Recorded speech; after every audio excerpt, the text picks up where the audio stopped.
understanding, sorry, I forgot something, gratitude and sustainability. So this is our mission for these days, that when we are going to complete our work, which lasted, I would like to say, more than 2 years, from the moment when our idea was born and the moment when we are going to complete our idea.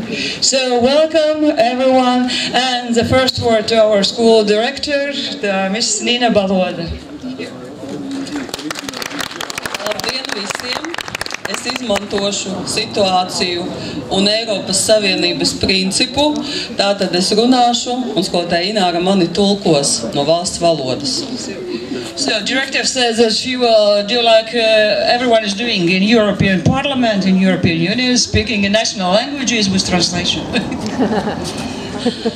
Man liels prieks jūs visus sveikt Siguldā, Latvijā.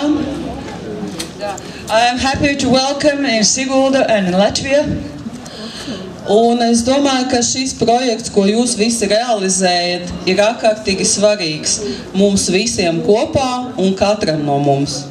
And I think that project which we together are implementing is very important for us together and for each individual.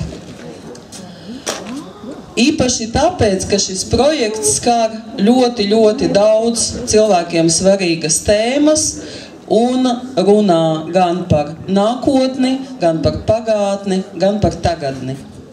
So, the importance of the project is based on the fact that we are talking about essential things important in our past, in present and in future.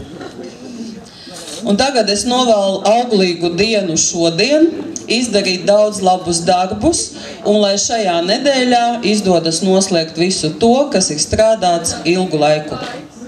So I wish you a fruitful and successful day today and all these project days, and to finish everything what has been started 2 years ago. Now, so traditional procedure. So I'm going to call partners one by one, where you